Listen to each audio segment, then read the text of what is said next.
Oi, oi, oi, meu povo! Bem-vindos ao Arquipélago Verde, um podcast original que te conta como notícias de meio ambiente e política mundo afora vão impactar a sua vida. Eu sou Leila Figueiredo e falo direto de Utah-Utah, território do povo Naitawa, no país que vocês conhecem como Nova Zelândia. Junto comigo na apresentação desse podcast está Lívia Mairi, que fala com a gente da Suíça. Se você curte o Arquipélago Verde, não se esqueça de compartilhar, comentar, mandar para todo mundo para fortalecer o nosso trabalho. No episódio de hoje, dia 28 de julho de 2024, vamos conversar sobre eleições 2024 e as propostas de adaptação de cidades e seca no Brasil e privatização da Sabesp. A água é de quem? Gente, antes de eu apresentar a nossa convidada de hoje, desse episódio 21, eu quero agradecer a todos que escutam o Arquipélago Verde. Dei uma olhada nas estatísticas essa semana e percebi que estamos em 26 países diferentes, o que é uma loucura de pensar que tem brasileiros escutando a gente pelo mundo inteiro. Então tem China, Hong Kong, Indonésia. Na Indonésia a gente sabe quem é, mas assim, China e Hong Kong a gente não faz ideia de quem seja. Costa Rica, Colômbia, assim, uns lugares inimagináveis. E tem gente apoiando o podcast, então muito obrigada. Tá sendo super legal, o podcast vai fazer quase um ano, né? Agora em agosto é nosso aniversário, primeiro aniversário, e estamos muito felizes com esse apoio, então muito obrigada. Bom, e esse é mais um episódio super especial, porque temos uma ouvinte do Arquipélago Verde participando. Então eu queria dar as boas-vindas aqui pra Andréia. Eu vou pedir pra ela se apresentar um pouco pra vocês e aí depois a gente passa pras notícias. E aí, Andréia, tudo bom? Te apresenta um pouco pra galera. Oi, Leila. Muito obrigada por me receber. Já aproveito e mando umas saudações à Lívia. Eu quero apresentar, parabenizar vocês, né, por esse feito. É muito importante receber essa legitimidade, né, através dessa audiência. E eu fico muito feliz porque é um podcast que tem falado sobre conscientização climática, né? Tem, inclusive, refletido criticamente sobre a legitimidade de ações. Então, parabéns e sucesso. Obrigada. Eu sou geógrafa, né? Como pesquisadora, tive minha formação de pesquisadora estudando o processo de urbanização na América do Sul e atualmente eu estou como professora na Universidade Federal da Paraíba e atuo como pesquisadora no Observatório das Metrópoles, no Núcleo de Políticas Públicas da UFPB. Sou líder do grupo Desenvolvimento, Planejamento e Turismo do CNPq, um grupo de pesquisa, e coordeno um projeto de extensão intitulado Pedagogia Urbana. O projeto Pedagogia Urbana, ele, enquanto projeto de extensão, ele cumpre com uma responsabilidade social que a universidade hoje tem com as comunidades vulneráveis ao entorno, né, com essas áreas vulneráveis. E dentro do Pedagogia Urbana a gente tem trabalhado formas de instrumentalizar líderes comunitários e comunidades em processos de resistência e participação política na cidade. Né? Então, a gente trabalha com assessoria técnica, fazendo cursos de formação e, de um ponto de vista, vamos dizer assim, mais lúdico, a gente realiza eventos e palestras também para tentar trabalhar o sentimento de pertencimento, né, desse cidadão, principalmente de quem mora aqui em João Pessoa. E a gente acredita e faz isso porque as pessoas só cuidam daquilo que elas conhecem, né? E falta muito na nossa educação, né, na educação do brasileiro, entender um pouco qual é o seu papel dentro da cidade, né? E dentro do ensino também entender muito a cidade como esse nosso hábitat, né? Como esse lugar onde a gente vive coletivamente, compartilha problemas, e as soluções também estão nessa forma de coletividade. Então a ideia é essa, né? Trabalhar mais as formas de participação política, mas sempre passando por essa relação de sentimento, de pertencimento com a cidade. Eita, gente, olha só como tem muito projeto legal acontecendo no Brasil afora. Eu queria só fazer um parênteses aqui para quem não é da área acadêmica, para quem não sabe muito da coisa de como as universidades funcionam, mas a universidade brasileira, ela tá sustentada por 3 pilares, que é o ensino, a pesquisa e a extensão. E é muito importante quando a gente vê pesquisadores de fato fazendo a parte da extensão, né? Que é essa ideia de que, e é uma ideia que me é muito cara, você está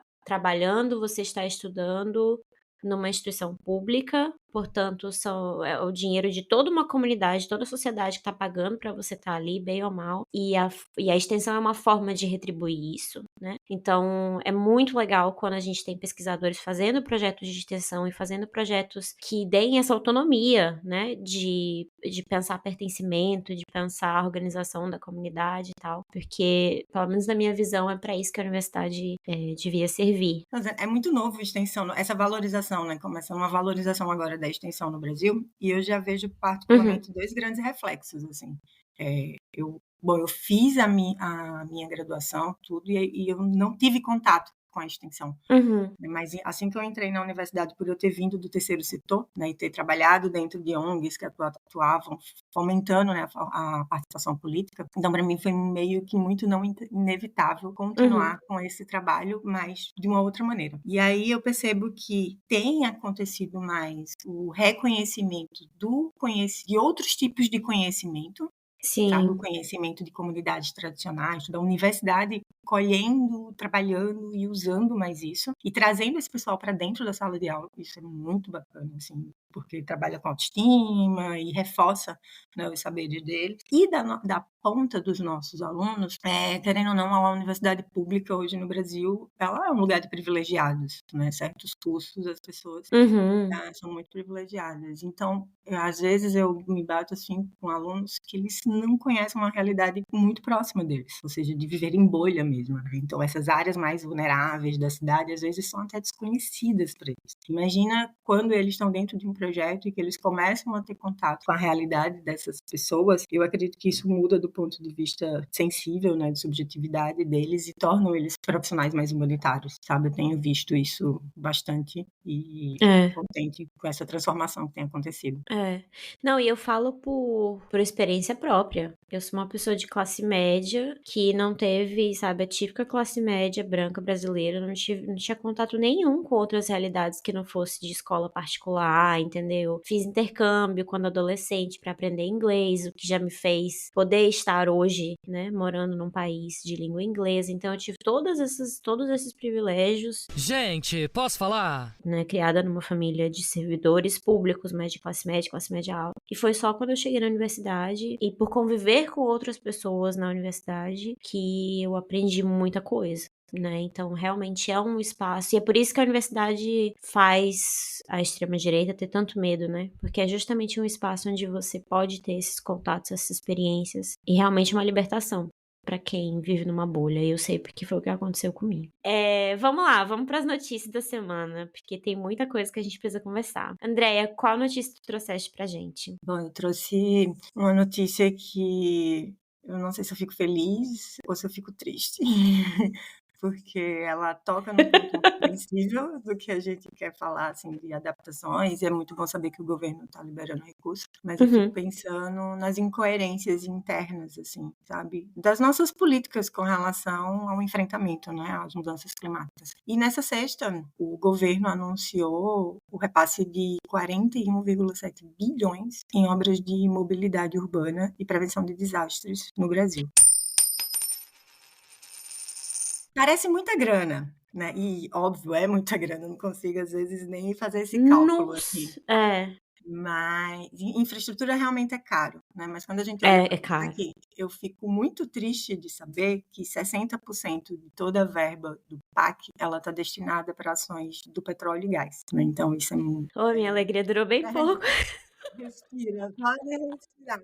Deixa eu ver aqui, foi o quê? Uns 35 segundos? Porque o PAC Ai, ele está gente. na casa dos trilhões, né? Então isso aqui, vamos dizer, esses 41 bilhões é uma merreca. E o que me deixa mais triste também é porque Uhum. são ações muito para recursos para metrôs, né, para trens, eletrificação da frota de transporte público, o que é bacana, mas essas são infraestruturas muito pesadas, né, extremamente nocivas com relação à manutenção de alguns ecossistemas. E na outra ponta também, o que eu falei como incoerência, é porque em junho o governo lançou o Plano de Cidades Verdes e Resilientes, né, que é um plano muito focado para estimular os municípios a implementarem, né, as ações de adaptação climática. E a gente sabe que nesse ponto da infraestrutura, isso é primordial agora, né? A gente precisa, de fato, mudar o padrão de urbanização que a gente tem. Não que as cidades Uhum. elas sejam hoje assim, responsáveis pelas emissões, mas elas hoje contribuem significativamente e elas têm se multiplicado, né? Elas têm crescido.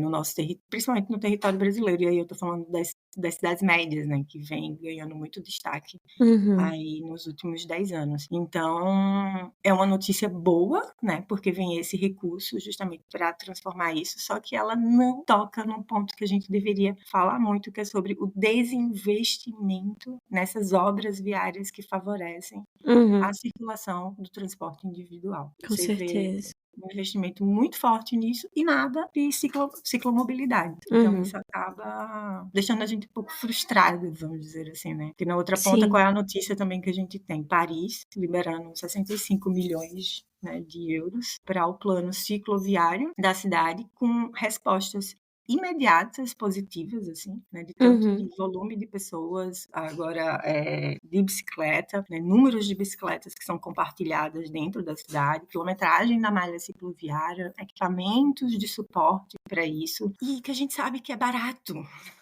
Esse é o que dá, assim.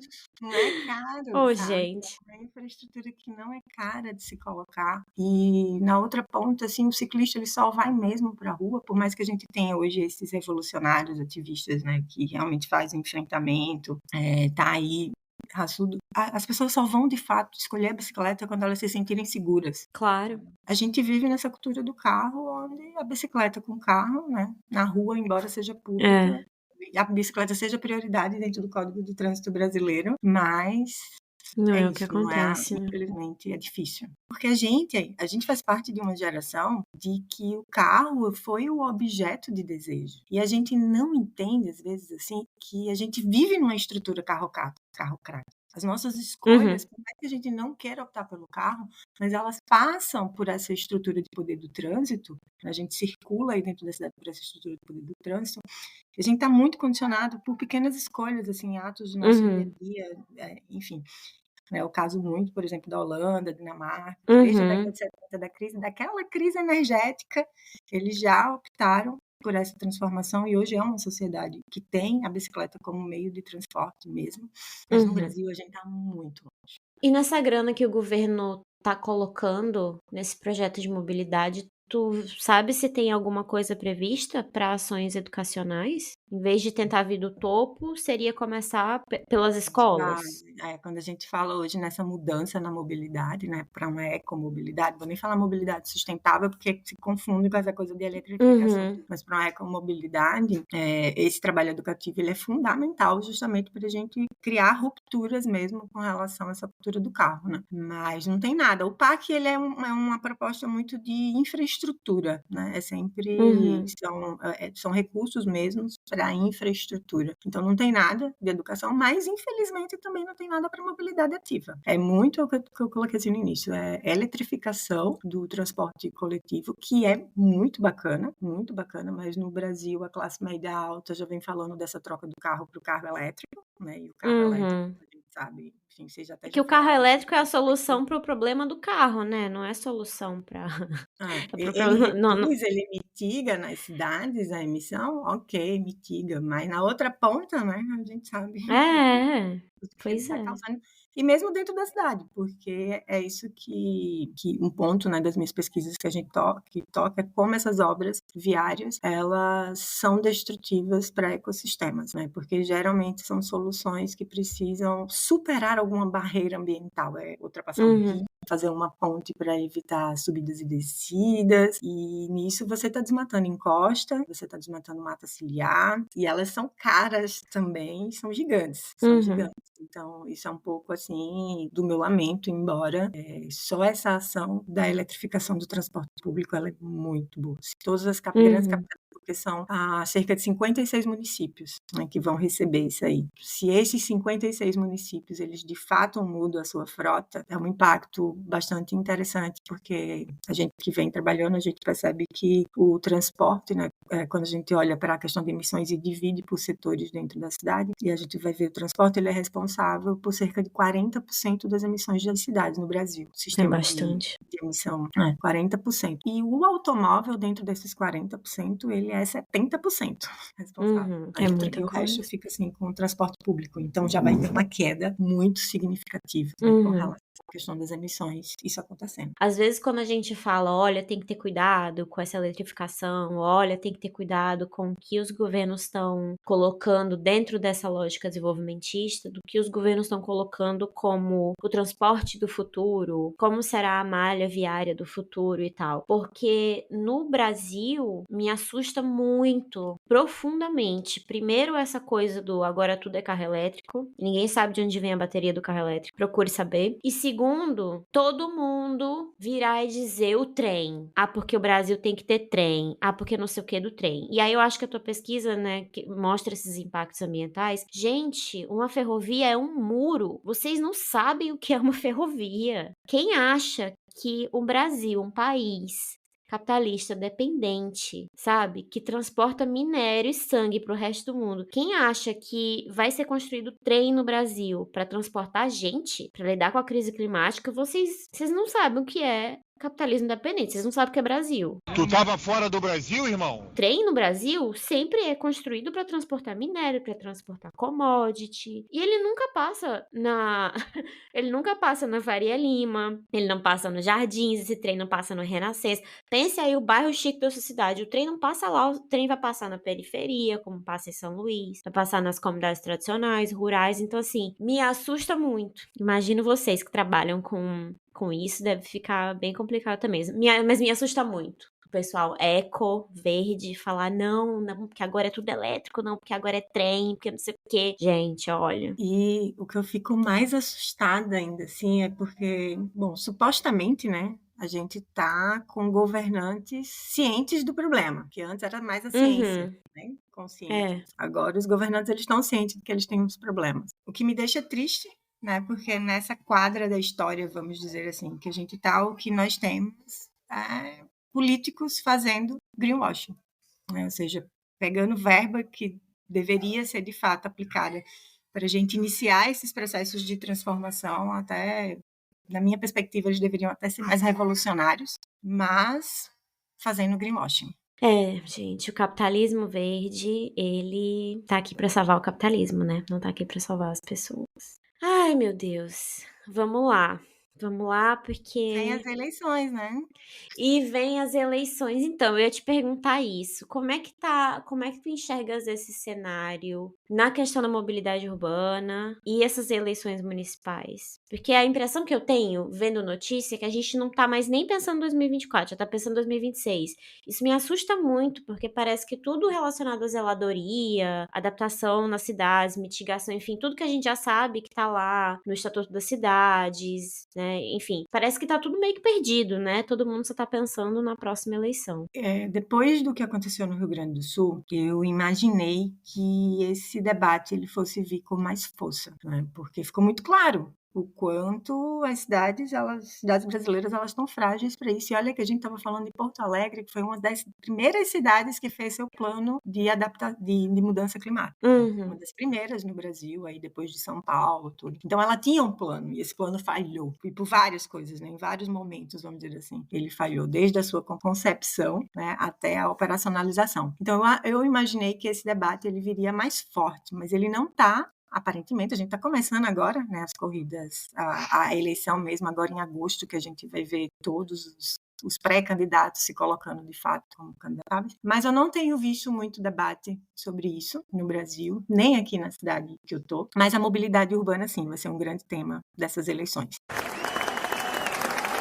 Porque a gente vive no contexto da urbanização brasileira, que ali no início a habitação sempre foi um grande problema, e não estou dizendo que a gente resolveu esse problema, a gente não resolveu esse problema. O déficit habitacional no país ele é gigante, tem muita gente na rua recebendo auxílio. Enfim, essa questão da adaptação no Brasil ela é muito sensível ainda, e a gente, dentro, quando fala mudança climática, a gente precisa muito debater isso. Mas a gente vive agora nesse contexto da urbanização brasileira precisando discutir como a gente se desloca. Né? Durante muito tempo, o planejamento no Brasil ele sempre foi muito uma preocupação do modal. Né? Que transporte você escolhe? Nunca se pensou essa questão do deslocamento na perspectiva das motivações. Para onde eu vou?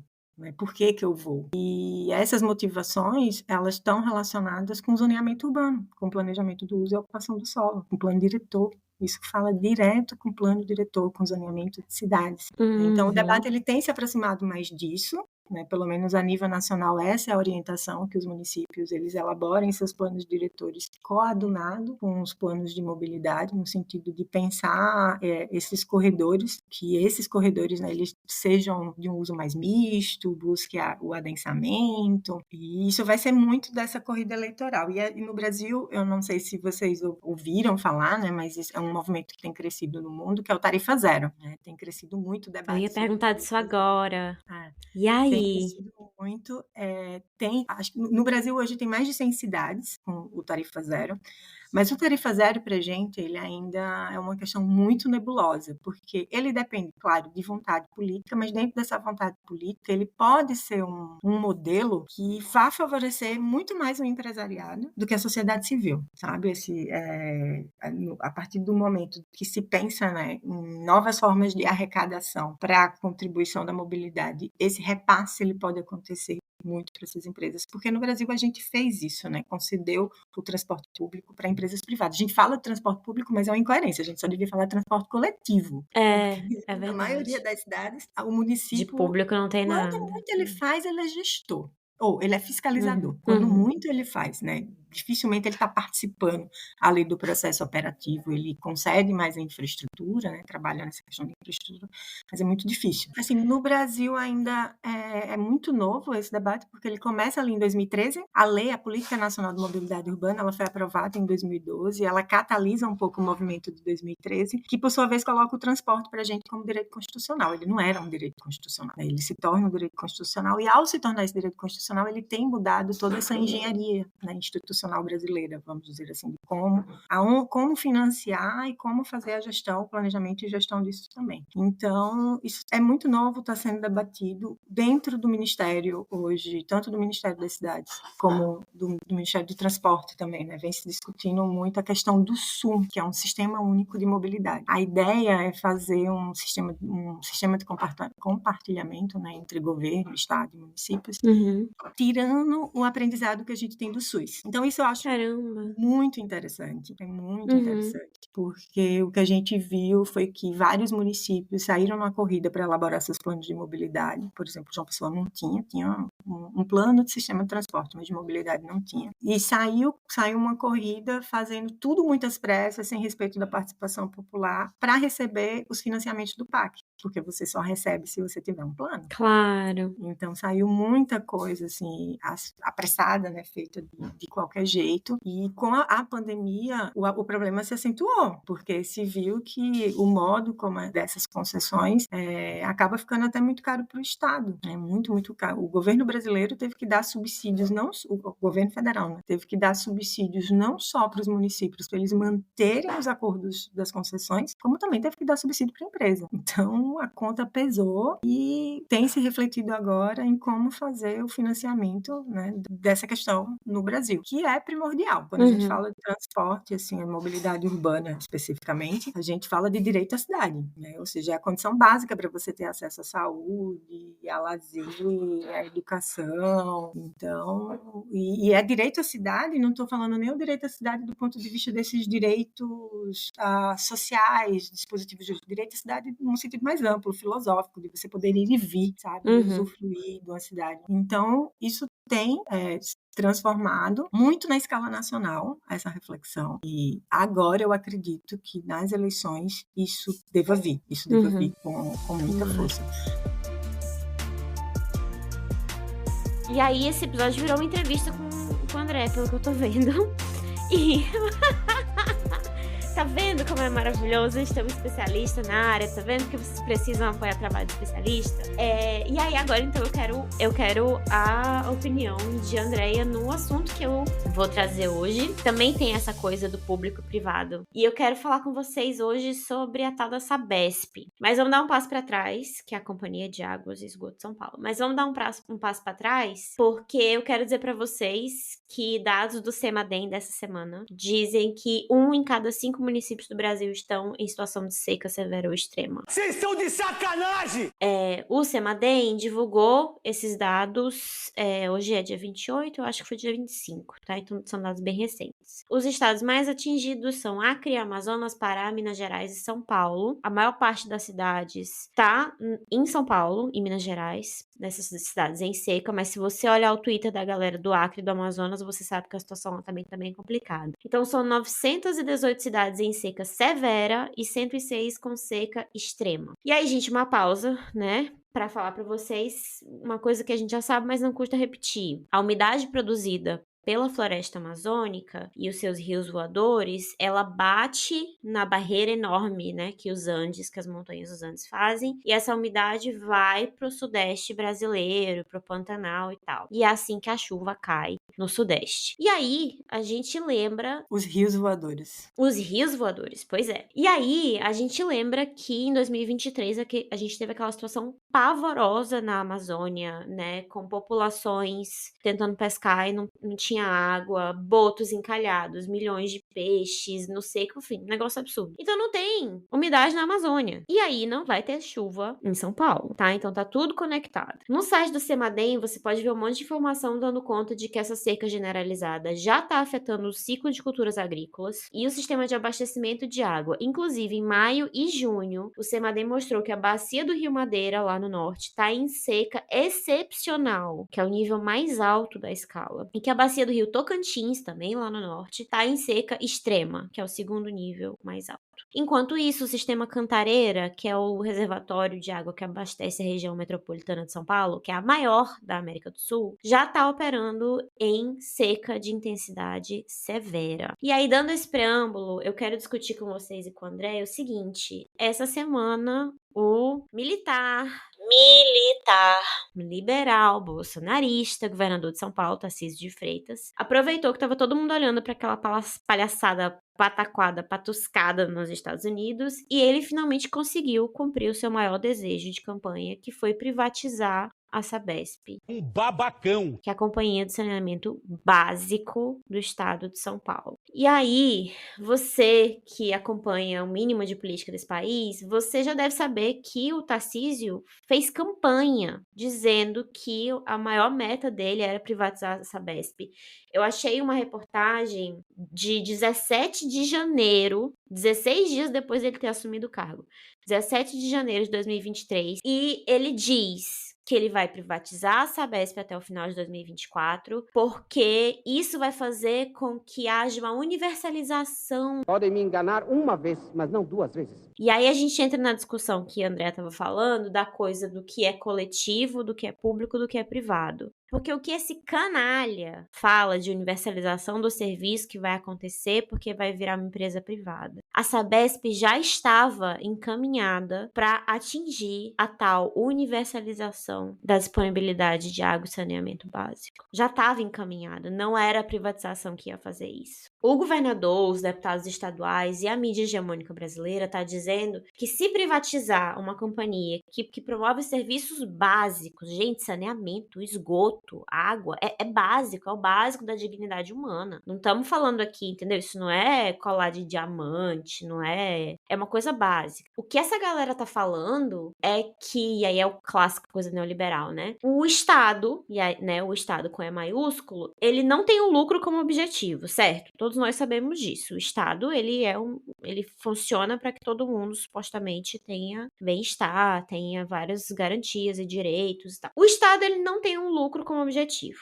Já as empresas privadas, elas têm o lucro como seu objetivo maior. Elas existem para isso. Me explica aqui com muita sinceridade, você, pequeno gafanhoto, como é que o preço de alguma coisa vai diminuir se aquele produto, se aquele serviço deixa de ser fornecido por uma empresa estatal que não tem objetivo de lucro e passa a ser fornecido por quem vive de lucro. Então, assim, não tem como. Não funciona a lógica de uma coisa privatizada, o acesso vai ser universal e o preço vai diminuir, porque não é assim que uma empresa privada funciona. Todo mundo sabe disso, ou pelo menos devia saber disso. Num sistema econômico que gira nessa máxima de que quanto mais desejado ou necessário é um produto ou um serviço, mais caro ele é, como é que a água e o esgoto privatizados vão ser mais baratos, gente, como empresa privada? É inacreditável. E as pessoas acreditam, cara. É lamentável. No caso da Sabesp, ela já era ruim. Uma coisa que estava acontecendo ali desde 2008, que era a terceirização, né? Existiam muitas críticas, vários, inclusive até do próprio diretores da Sabesp fazendo uma crítica a essa condição, né? Porque ela reduziria significativamente assim o potencial das pessoas que estão no cargo, né? Porque se você não tem uma certa estabilidade, o perfil daqueles empregados é muito de ir e vir, e a concentração, vamos dizer assim, nas soluções de problemas, tanto geram desmotivação do lado, como falta de eficiência também, quando você está nesse jogo da terceirização. Na privatização, aí a coisa do serviço fica muito ruim. E fico triste porque a Sabesp era uma empresa pública, né, que funcionava bem, né? São Paulo, acho que é um dos poucos estados hoje no país que faz seu planejamento territorial a partir das bacias hidrográficas, que seria o ideal, né? No mundo do planejamento, a gente sabe que é ideal. E por que é ideal? É porque a água, é isso que você falou, é da dignidade humana, é suprimento básico. Cara, os portugueses, quando eles iam colonizar, a primeira coisa que eles pensavam era: tem água potável aqui pro meu grupo, pros meus homens, para eles sobreviverem? Eles só assentavam, só faziam assentamento. É básico. É básico. É básico. E aí, Leila, isso me leva para uma discussão que eu acho que a gente precisa fazer muito, que é uma discussão que está na epistemológica, vamos dizer assim, está na palavra, né, na palavra. A nossa Constituição, ela só fala de público e privado. Então, você só tem uma coisa: ou ela é pública ou ela é privada. Isso, para o indivíduo, faz com que parece que ele não tem nada a ver com nada. Nem com o que é privado, porque ele não é dono, e nem com o que é público, porque não está na administração dele. Eu não estou dizendo que o problema está aí, não, mas a gente precisaria mudar um pouco essa roda. No sentido de, vamos falar sobre bem comum? Sabe? O que é bem comum? O que a sociedade precisa também ter como responsabilidade, mas aquilo que é do Estado, como é que se faz o compartilhamento, vamos dizer assim, dessas gestões? E a gente não se discute isso no Brasil, bem comum. É algo que realmente está fora do debate. Se a gente fosse falar sobre esse bem comum, a gente ia olhar para esse serviço como uma logística indispensável, né, que o Estado tem que assumir. Não tem como, não dá para deixar na mão. Não dá. Eu acredito muito que construir novos dispositivos jurídicos que levem em conta essa dimensão, assim, ela seria importante para a gente fazer com que a população reconheça, sabe, o que são esses serviços básicos, essenciais, e como ela também pode, junto com o Estado, contribuir com a zeladoria disso, claro, ao planejamento, à gestão. Mas falta muito, né, para o brasileiro entender qual essa logística de Estado, quais são os principais serviços, assim. Apenas que você conhecimento. Cada ação da Sabesp tem uma estimativa que... Bom, a estimativa que a mídia hegemônica está usando é que custa R$ 87, mas tem uma estimativa do Sindicato dos Trabalhadores da Sabesp que diz que cada ação da empresa vale cerca de R$ 104. E aí eu vou usar essa estimativa porque é do sindicato, viu? E vocês aí que fiquem com a Faria Lima se vocês quiserem, mas eu sempre prefiro acreditar no sindicato. Bom, R$ 104 por uma ação da empresa. Sabe por quanto que o militar Tarcísio de Freitas vendeu a Sabesp cada ação por R$ 67. Emotional damage! Então, só na venda da empresa, o Estado deixou de receber 8 B de bananada, bilhões de reais. É assim, gente, 8 bilhões de reais. Né? Então, alguém recebeu. E aí, bom tu puxares esse assunto, Andréia, porque assim, naquelas grandes coincidências da vida, uma das pessoas da diretoria, eu não sei o nome dela, vou ficar devendo pra vocês, uma das diretoras da Sabesp, até ano passado estava no conselho gestor da Equatorial. Que surpresa! Foi a única empresa que comprou, né, que virou acionista majoritária da Sabesp. Então, assim, olha que coisa estranha. estranha. A pessoa agora é diretora da empresa estatal e, assim, só um ano atrás ela fazia parte do conselho diretor da entidade privada que acabou de privatizar essa empresa. E a Equatorial foi a única empresa que participou do leilão. Nenhuma das outras empresas aceitou quando viu o preço das ações, quando viu quanto a Equatorial ia pagar. Isso. Vocês não acham isso estranho? Não, e Entendeu? assim, é estranho, é bizarro, mas se eu te falar que isso tem sido muito comum no Brasil. Você pegar os CEOs dessas empresas e traz para a administração pública. Aí os caras, o tempo que eles passam na administração pública, eles passam organizando toda a estrutura da empresa para entregar para o privado. Porque é isso que está acontecendo. Você pega esses administradores, esses grandes líderes dessas empresas, bota na administração pública e batata. É isso que acontece. É isso que acontece. E aí, gente, eles são tão canalhas, esse pessoal é tão canalha, que eles prometeram, então todos eles estão prometendo que a tarifa vai baixar e que tem vários tipos de tarifas especiais para pessoas que participam de alguns programas sociais. E aí, como é que eles supostamente vão fazer essa tarifa baixar? Olha como todo dia sai um esperto e um otário de casa. Eles vão tirar dinheiro de um fundo que ainda não foi criado, que vai receber 30% do valor da venda da empresa. Então, veja só, para criar tarifas sociais, tarifas mais baratas para pessoas em situação de vulnerabilidade, pessoas de baixa renda, eles estão dizendo que vão criar um fundo resultando de 30% do valor da venda da empresa. Então, deixa eu perguntar uma coisa para vocês. O governo vendeu a empresa por 15 bilhões. Essa venda já teve um desconto de 8 bilhões para quem comprou. E aí, 30% do dinheiro da venda vai ser revertido para ajudar a população mais carente a pagar a conta de água e esgoto. Gente, esse 30% é menos do que o descontão que o Estado deu. Entendeu a canalice? O dinheiro é público. O dinheiro é público. O Estado não serve para lucrar. A merreca que o Estado de São Paulo recebeu pela Sabesp é do povo. Como assim vão criar um fundo com 30%? Água e esgoto tem que ser de graça. Entendeu? Assim, rouba o povo e aí vem dizer, não, mas eu vendi porque agora vocês vão ter por alguns, sei lá quantos meses, né? Vocês vão ter a tarifa mais barata, porque eu vou usar o dinheiro que me pagaram. Entendeu? Então, assim, é de uma canalice. E aí, eu quero fazer o gancho com a questão das secas, que eu fiz aquele parágrafo inicial. O que vocês acham que vai acontecer no caso de uma seca prolongada? Seja essa seca severa, excepcional ou extrema, como já está acontecendo no sistema Cantareira, que abastece a metrópole de São Paulo. Uma empresa que agora é privada, sem qualquer compromisso com a qualidade de vida das pessoas. Como é que ela vai lidar com a escassez desse recurso, entre aspas, que ela precisa vender? Vai baixar o preço? Ou vai aumentar muito, né? Isso num país que hoje tem 49 milhões de pessoas sem acesso ao saneamento básico. Gente, tem menos de 84% de brasileiros que têm abastecimento de água. Eu, criança, cresci com a minha mãe, as pessoas que me criaram,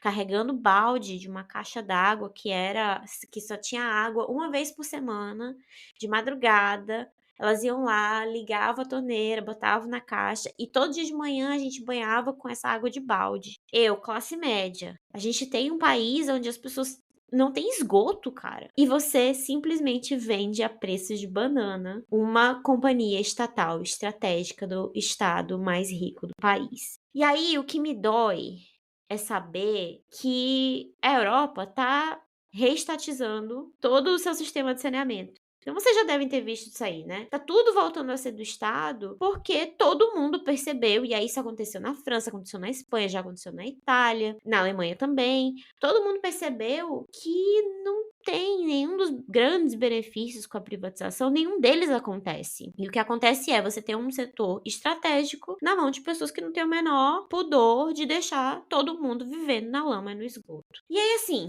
entre a iniciativa privada e a iniciativa, o Estado europeu, eu sou latino-americana. E a gente sabe que a gente tem muita água muitos recursos, entre aspas, para ser roubado por esses gringos. O que vocês acham que vai acontecer com a Sabesp, desse militar Tarcísio e agora da empresa Equatorial, se chega uma empresa maior gringa e quer comprar tudo? O que vocês acham que vai acontecer? O governador bolsonarista militar de São Paulo vai dizer, não, isso aqui é estratégico, a gente prefere reestatizar do que vender para um gringo. Vocês acham acho que isso vai acontecer. Então, assim, é muito surreal que num cenário de seca extrema, excepcional que a gente esteja vivendo, que infelizmente é a primeira de muitas, a gente tenha ainda que lidar com esse tipo de situação, de empresas privadas recebendo de bandeja empresas estatais, né, e concessões estatais para serviços básicos. Esgoto e água encanada, gente, é dignidade. A gestão de um dos recursos que no futuro já é, né? Sempre foi essencial, mas que vai ser extremamente, vamos dizer assim,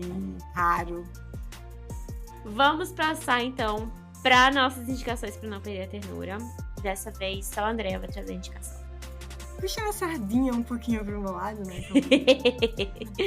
Não, mas são propostas e principalmente também pensando nas eleições, eu queria muito convidar aos ouvintes, né, para acompanhar o trabalho do Observatório das Metrópoles. Cada núcleo nos estados brasileiros está fazendo um trabalho muito bacana para pautar a agenda das eleições, sabe, Leila? O Observatório, ele lançou, enquanto um grupo de pesquisadores que trabalha muito com processos socioeconômicos e espaciais, veio essa preocupação de como comunicar as nossas pesquisas e fazer ela ter um tipo de incidência política nas eleições. Massa. E ele lançou essa campanha junto com o Brasil de Fato, faz esse jornalismo mais independente. Então tem saído, cada observatório ele acaba tendo a sua rede social, mas tem o Observatório Nacional, isso aí na frente.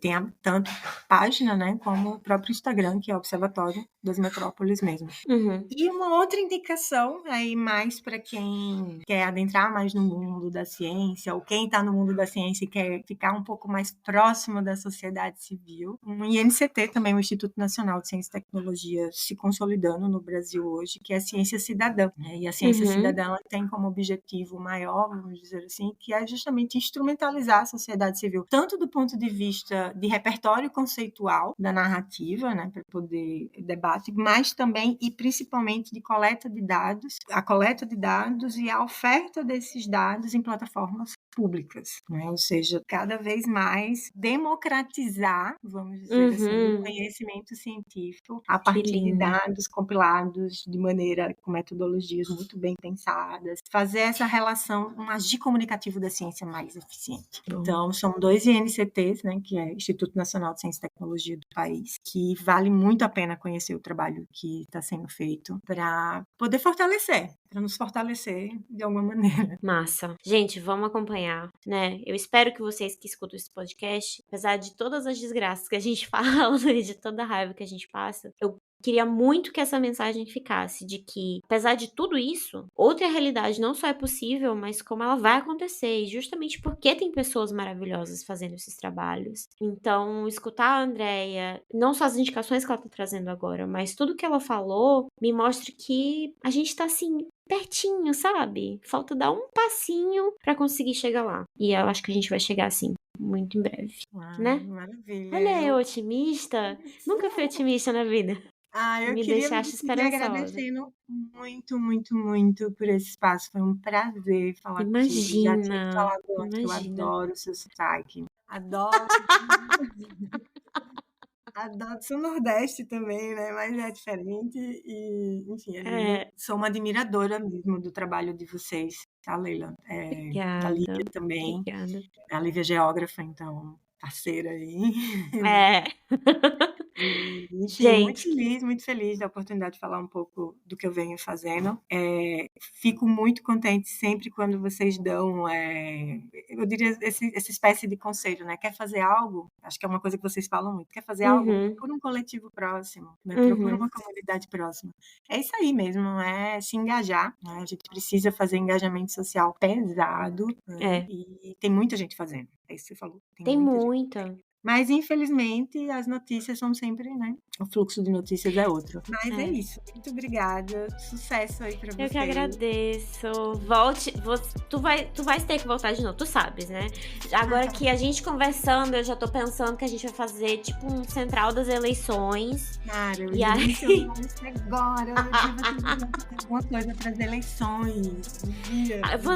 Vocês, vírgula, né? Aí eu já tô dizendo que estarás nessa. A gente vai ter só Só que a gente vai ter que entender como o fuso horário funcionará, porque a conexão alterou Nova Zelândia, Suíça, Brasil. Mas faremos funcionar, porque vai ter que ter uma network incrível, né? O alcance aí de vocês. Então, e essa network constrói com ouvintes e tal. Bom, enfim, acho que super sou apoiadora, tá? Eu tô apoiando.